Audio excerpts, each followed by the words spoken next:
ITI classes bye Malhotra YouTube channel में आप सभी को स्वागत है। आज फिर फीटर ट्रेड थ्योरी से MCQ लेकर आया है, जो कि ITI एग्जाम 2024 में जो होने वाले हैं उसमें सेम हूबहू क्वेश्चन आप लोग का फीटर से पूछ जाएंगे। तो आप लोग क्वेश्चन को देखना ना भूलें और टेलीग्राम से अवश्य ज्वाइन कर लें, क्योंकि PDF के लिए जो भी PDF है वो PDF टेलीग्राम पे ही भेजा जाता है। तो आप लोग टेलीग्राम अवश्य ज्वाइन कर लें और क्वेश्चन कैसा कि समझ में आ रहा है नहीं आ रहा है तो आप लोग कमेंट अवश्य करें, और आने वाले वीडियो के लिए आप लोग सब्सक्राइब कर लें और अधिक से अधिक अपने दोस्तों मित्रों के साथ शेयर करें। तो आइए हम लोग चलते हैं क्वेश्चन की तरफ। क्वेश्चन देख लेते हैं आगे। देखिए क्वेश्चन क्या कह रहा है कि क्यों हथौड़े के चेहरे पर थोड़ी उतालता दी जाती है। देखिए यहाँ पे इनकी फेस, इंग्लिश में यहाँ पे लिखा हुआ है फेस, यानी कि जो हथौड़ा होता है उसके फेस पर हम लोग उतालता क्यों देते हैं। देखिए हम लोग देख लेते हैं फेस कैसा होता है। मान लीजिए अचंभों की बात होगा, कोई देखने पर क्यों हथौड़े में यानी कि हैमर में फेस कैसा होता है, देख लेते हैं। देखिए ये है हथौड़े, क्या ये हैमर, हथौड़े यानी कि हैमर को हिंदी में हथौड़े कहते हैं। तो देखिए यहाँ पे तो पिन है, ये नेक हो गया, ये आई होल, वेज नेक, यहाँ पे फिर पोल, ये फेस, ये चेक। यही बोला है कि फेस पर उतलता क्यों होती है। जिसको जो फेस दिया गया है इस फेस पर उतलता जो होता है, यानी कि उतलता ऐसे क्यों होता है। जो फेस दिया गया यहाँ पे उतलता क्यों है। तो देखिए उतलता होने के कारण ये है कि किसी भी अगर कोई भी जॉब है, अगर जॉब पर अगर सेम ऐसे अगर रहेगा, अगर फेस इसका ऐसे रहेगा तो अगर कोई भी जॉब पर अगर चोट देंगे तो क्या होगा, वो डायरेक्ट वो गहराई में एक कॉर्नर बना लेगा। क्या बना लेता है वो, एक कोना, यानी कि कॉर्नर बना लेगा। यहाँ पर जब फेस पर जब पीटेंगे, यहाँ पे जब यानी कि जब हैमर से जब इस पर जब चोट देंगे तो क्या होगा, यहाँ पे कॉर्नर बन जाएगा। तो कॉर्नर न बनने के लिए, यानी कि कॉर्नर यानी कि खुदाई से जो यहाँ जो कॉर्नर यानी कि किनारे के, सबसे सिंपल में इसको समझेंगे कि किनारे की खुदाई से बचने के लिए, जो किनारे की खुदाई से बचने के लिए हम लोग क्या करते हैं, फेस पर उतलता देते हैं। क्या करते हैं हम लोग, फेस पर उतलता देते हैं। चलते हैं हम लोग क्वेश्चन की तरफ। देखिए क्वेश्चन में क्या पूछा है कि क्यों हथौड़े के चेहरे पर यानी कि थोड़ी उतलता दी जाती है, क्योंकि किनारे की खुदाई से बचने के लिए। इसका सही आंसर क्या होगा, तो इसका सही आंसर होगा option number B. Option number B, किनारे की खुदाई से बचने के लिए, ऑप्शन नंबर बी। क्योंकि जाहिर सी बात है अगर जब चोट देंगे, जब उतलता नहीं रहेगा तो वजन में वो तो अपना कॉर्नर बनाएगा ही बनाएगा, तो इसलिए किनारे के खुदाई से बचने के लिए। आगे चलते हैं अगले क्वेश्चन की तरफ। देखिए क्वेश्चन क्या है, इस हथौड़े का नाम क्या है। जो हैमर दिया गया है, इस हैमर का नाम क्या है, देख लेते हैं इस हैमर का नाम क्या है। ऑप्शन ए है mallet hammer, ball pin hammer, cross pin hammer, straight pin hammer. तो हम लोग देख लेते हैं ये सब आखिर हैमर होता कैसा है। आइए देखते हैं क्वेश्चन की तरफ। देखिए ये सब है, ये हथौड़े हैं, ये है बॉल पिन हैमर। देखिए ऊपर में इसका बॉल के आकार का दिया गया है, तो बॉल के आकार दिया गया ना, बॉल के यानी कि पेन आकार का जो बॉल की तरह होता है गोल, और इधर फेस, ये है बॉल पेन हैमर। इसका प्रयोग हम लोग कहाँ करते हैं, तो इसका प्रयोग हम लोग अधिकतर रिवेटिंग हेड का, यानी कि रिवेट के जो होल को यानी कि हेड बनाने के लिए हम लोग इसका उपयोग करते हैं। रिवेट के हेड बनाने के लिए या मार्किंग चिपिंग करने के लिए हम लोग बॉल पिन हैमर का उपयोग करते हैं। अब देखते हैं क्रॉस पिन हैमर। देखिए क्रॉस पिन हैमर अधिकतर क्वेश्चन पूछ देता है कि क्रॉस पिन हैमर और स्ट्रेट पिन हैमर में अंतर क्या होता है। देखिए तो जो क्रॉस पिन हैमर है, इसके ये जो हैंडल के सिद्धांत पे जो हैंडल है, इस हैंडल के क्रॉस कटा हुआ होता है। देखिए यहाँ पे जो कटा हुआ है, यहाँ पे क्रॉस कटा हुआ है। और जो ये स्ट्रेट पिन हैमर है, तो इस स्ट्रेट पिन में देखिए इस जो हैंडल के सीधा, तो ये देखिए यहाँ पे हैंडल के सीधा है। और क्रॉस पिन हैमर में क्या है, यहाँ पे तिरछा है। हैंडल कहाँ गया है मेरा, ये हैंडल कहाँ गया, इधर है, और ये तिरछा क्रॉस किया गया, इसीलिए हम लोग क्रॉस पिन हैमर और स्ट्रेट पिन हैमर का पहचान करते हैं। अब ये है माइलेट हैमर। क्या ये माइलेट हैमर है। तो हम लोग देख लेते हैं, ये तो जान गए cross pin hammer, ball pin hammer और स्ट्रेट पिन हैमर और माइलेट पिन हैमर। अब चलते हैं हम लोग क्वेश्चन की तरफ। देखिए अब इसमें बताया है कि कौन सा हैमर है, तो इसमें देख लेते हैं। सबसे इसका जो पेन है, इस पेन जो ये वाला है भाग है, ये किस तरफ, हैंडल के किस तरफ है। क्योंकि तो बॉल पिन तो हो नहीं सकता है, नहीं मैलेट पिन होगा, मैलेट पिन है मतलब हैमर होगा, नहीं मैलेट हैमर नहीं होगा। तो ये किस तरफ है देखते हैं इसको। देखिए इसका किधर, यानी कि हैंडल से तिरछा है, यानी क्रॉस है, हैंडल से क्या है, क्रॉस है, तो इसका नाम क्या है, कौन सा हैमर होगा, तो ये होगा क्रॉस पिन है, क्रॉस पिन हैमर। क्या होगा ये, क्रॉस पिन हैमर। आगे चलते हैं अगले क्वेश्चन की तरफ। देखिए क्वेश्चन में क्या है कि चिपिंग करते समय छेनी की अक्ष और जॉब की सतह के बीच का कोण का नाम क्या है। क्या क्वेश्चन में है कि चिपिंग करते समय छेनी की अक्ष और बीच के जॉब की सतह के बीच के कोण का नाम क्या है। तो अक्ष के मतलब देख लेते हैं, यानी कि एक्सिस, यानी कि अक्ष, यानी कि जो बीच के जॉब का, यानी कि अक्ष, यानी देख लेते हैं हम लोग। आखिर छेनी होता कैसे है, आइए देखते हैं। देखिए यही है चीजल, यही है, ये चीजल को ही छेनी कहते हैं हम लोग। तो ये जो अक्ष है ना, ये अक्ष इसको बोलते हैं, जो अक्ष यहाँ पे इसको जो दिया गया है डॉट, अक्ष डॉट, इसको हम लोग अक्ष बोलते हैं, क्योंकि सेंटर से अक्ष इसको बोलते हैं। और क्या बोला है, सतह से, क्या बोला है कि जॉब की सतह से, तो जॉब की सतह मान लीजिए है, जॉब की सतह ये है, ये जॉब का सतह है और ये अक्ष है। तो अक्ष से और इस सतह की दूरी, यानी कि जॉब की सतह से अक्ष की दूरी को क्या कहते हैं।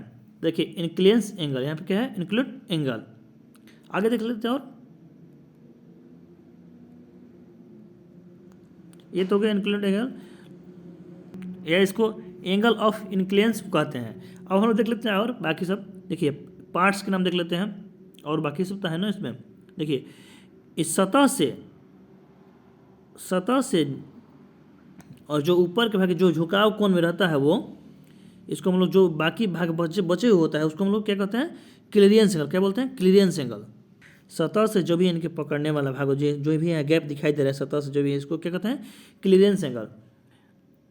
और इधर देखिए, इधर एक जो ऊपर में उठा हुआ इसको हम लोग रेक एंगल, यहाँ से यहाँ तक कहते हैं इसको रेक एंगल, यहाँ से ये क्या है, पॉइंट एंगल।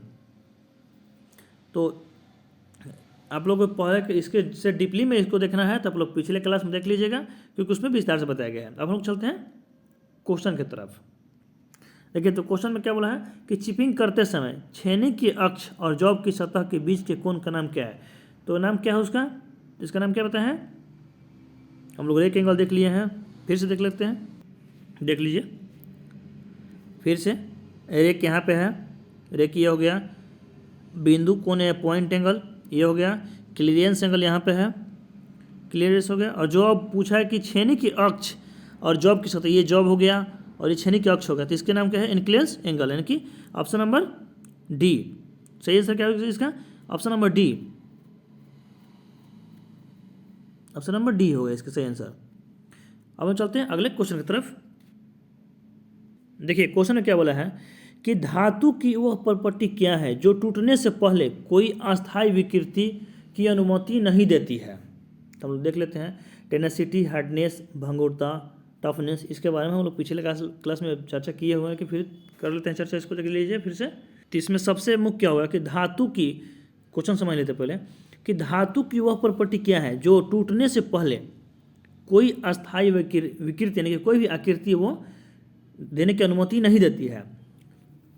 तो क्या होगा इसमें कि भंगुरता यानी कि ब्रिटलनेस जो है, ये कोई भी जब ये टूटता है तो इसका कोई रूप नहीं होता है कि हाँ ये जो रूप है ये कोई इसका रूप नहीं होगा। जो भंगुरता ही है कि इसको जब चोट देंगे तो ये जो कोई टुकड़ा में जब ये टूटेगा तो कोई इसका टूट करके बिखर जाएगा, कि ये जुट भी नहीं सकता है।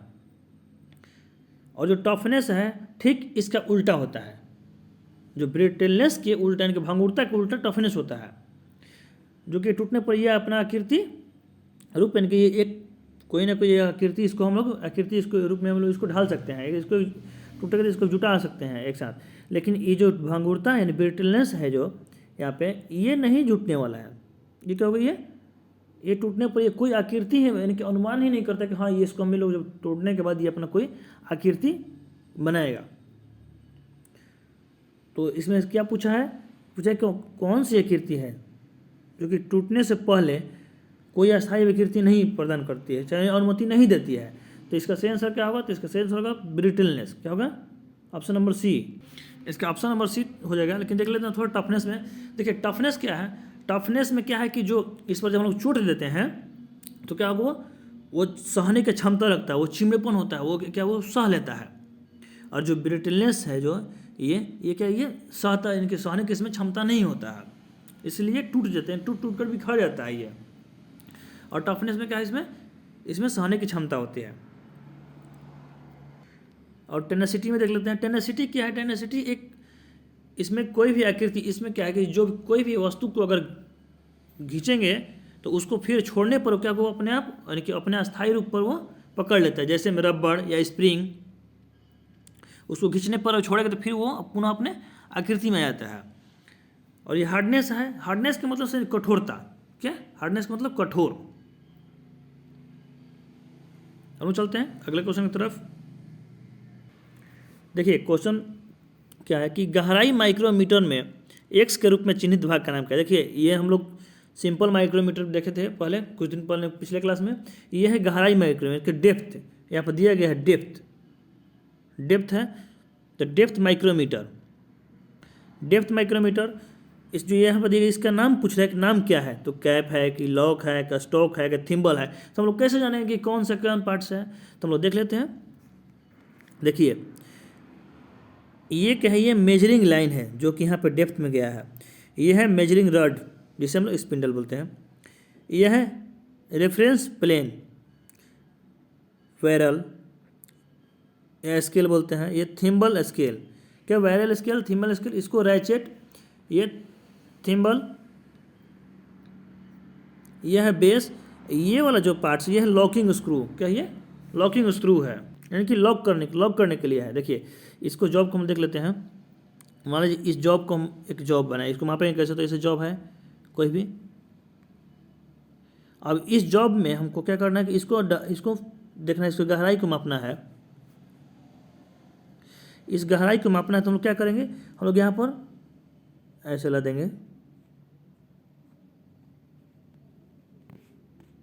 अब इसकी जो गहराई है उसको गहराई को हम लोग चेक कर लेंगे। तो वही बोले कि डेप्थ माइक्रोमीटर, इसकी इसीलिए इसका नाम क्या है, डेप्थ माइक्रोमीटर है। तो जो इसके एक्स के रूप में यहाँ पे जो ये इसका नाम क्या है, लॉक बोलते हैं। तो हम चलते हैं अगले क्वेश्चन की तरफ। क्वेश्चन में क्या पूछा है कि जो एक्स के रूप में यहाँ पे क्या है, तो इसको क्या बोलते हैं, लॉक। क्या बोलते हैं इसको, लॉक। इसका सही आंसर क्या होगा, ऑप्शन नंबर बी, लॉक। आज के लिए इतना ही, फिर मिलते हैं नेक्स्ट क्लास में। दोस्तों क्वेश्चन कैसा लगा अवश्य बताएं कमेंट में कि कैसा लगा, समझ में आ रहा है नहीं आ रहा है, और लाइक शेयर अवश्य करें। Thank you.